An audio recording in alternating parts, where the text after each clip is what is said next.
আগামীকাল প্রকাশিত হবে এসএসসি ও সমমানের পরীক্ষার ফল প্রকাশের ক্ষণ যতই ঘনিয়ে আসছে ততই বাড়ছে শিক্ষার্থী ও অভিভাবকদের উৎকণ্ঠা আর প্রত্যাশা।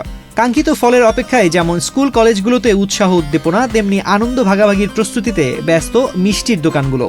ফল ভালো হলে প্রিয়জনদের মুখে মিষ্টি তুলে দিতে দোকানগুলোতে চলছে শেষ মুহূর্তের প্রস্তুতি। বাঙালিদের মিষ্টি হচ্ছে একটা এমন মনে হয় যেন রক্তের সাথে একটা সম্পর্ক, অ্যাটাচড একটা বিষয়, যা মিষ্টি ছাড়া আমাদের হয় না। যে কোনো শুভ কাজে, যে কোনো শুরুর কাজে আমরা মনে করি এটা একটা শুভ জিনিস, এটা একটা ঐতিহ্য আমাদের, যার জন্য মিষ্টি ছাড়া চলে না।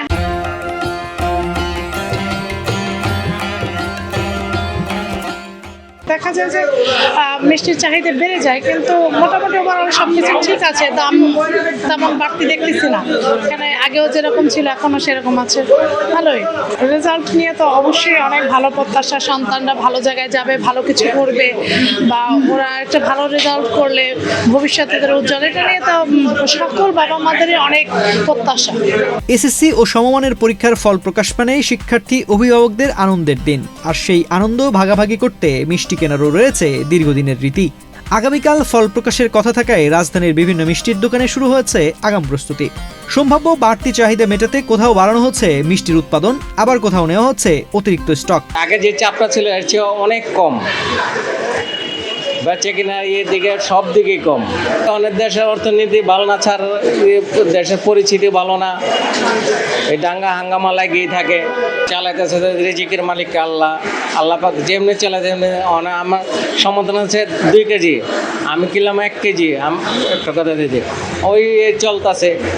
2 কেজি নেওয়ার মতন তো নেই, কারণ ব্যবসা বাণিজ্য সব দিকেই খারাপ স্যার। বিক্রেতারা বলছেন ফল প্রকাশের দিন সাধারণ সময়ের তুলনায় মিষ্টির চাহিদা 3 থেকে 4 গুণ বাড়ে, তাই সম্ভাব্য বাড়তি বিক্রির কথা মাথায় রেখে আগেই উৎপাদন বাড়ানো হয়েছে। পাশাপাশি বিভিন্ন ধরনের মিষ্টির পর্যাপ্ত মজুত রাখছেন তারা, তবে গত কয়েক বছর ধরে এ চাহিদা অনেকটাই কমে গেছে। আমাদের যে প্রস্তুতি বরাবরের মতো আমাদের প্রস্তুতি বিশেষ, অন্য সব প্রত্যেক বছরই আমরা এসএসসি পরীক্ষার সময় আমাদের একটা বিশেষ প্রস্তুতি থাকে আলাদাভাবে, যেটা আমরা রেগুলার সেল করি, তার থেকে আমাদের বিশেষ একটা টার্গেটও থাকে, আমরা বিশেষভাবে সেল করব। আর সেই জন্য এই বছর এসএসসি পরীক্ষার রেজাল্ট আগামীকাল 10 তারিখ, আমাদের সেটা লক্ষ্যে আছে এবং আমরা সেই লক্ষ্যে আমরা প্রস্তুতি নিচ্ছি। বাজারে মিষ্টির প্রতিষ্ঠানের শেষ নাই, ভালো মিষ্টিরও শেষ নাই। আমাদেরও ভালো কিছু মিষ্টি আছে, আমাদের যেমন মালাই ভোগ আছে, সরভোগ আছে, ইরানি ভোগ আছে, তারপর আমাদের স্পঞ্জ আইটেমের বেশ কিছু সেগমেন্টের সুইটস আছে। আমাদের অলমোস্ট 100+ ভ্যারিয়েন্টের সুইটস, এর মধ্যে হচ্ছে গিয়ে আমাদের স্পঞ্জ সুইটসগুলোর মধ্যে বেশ কিছু সেগমেন্ট আছে। তারপর হচ্ছে গিয়ে মালাই ভোগ, সরভোগ, এগুলো আমাদের সিগনেচার আইটেম। এছাড়া তো রেগুলার সুইটস আছে, যেগুলোর প্রাইস স্টার্ট হচ্ছে 440 থেকে, এবং আমাদের সর্বোচ্চ প্রাইস মিষ্টি হচ্ছে 960। বেশিরভাগই এসএসসি পরীক্ষাকে কেন্দ্র করে একদম রেগুলার সুইটসগুলোই চলে, কারণ প্রত্যেকটা পরিবারের সন্তান যখন ভালো একটা রেজাল্ট করে, সেই রেজাল্টের উপলক্ষে একটা বিগ কোয়ান্টিটির মিষ্টি তাদের নিতে হয়। যেহেতু বর্তমান বাজার এবং ইকোনমিক্যাল যে অবস্থানটা, এই সকল কিছু বিবেচনা করে বেশিরভাগ মানুষই রেগুলার সুইটসগুলো নেয়, কারণ এটা দামে একটু কম এবং কোয়ালিটি আমরা ভালো দিচ্ছি। সব কিছু হিসাব করে আমাদের রেগুলার সুইটস যেমন রাজভোগ, লালমোহন, কালোজাম, চমচম, এই সুইটসগুলো বেশি চলছে।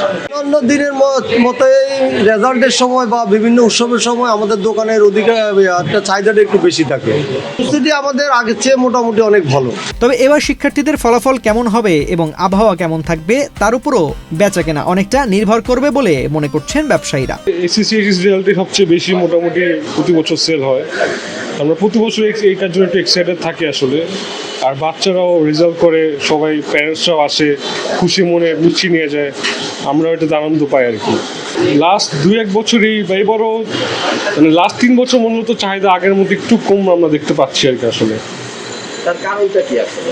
কারণটা মূলত পাশের হার হতে পারে, বা অনেকের মিষ্টির চাহিদা হয়তো কিছুটা কমতে পারে, আসলে বলা যাচ্ছে না।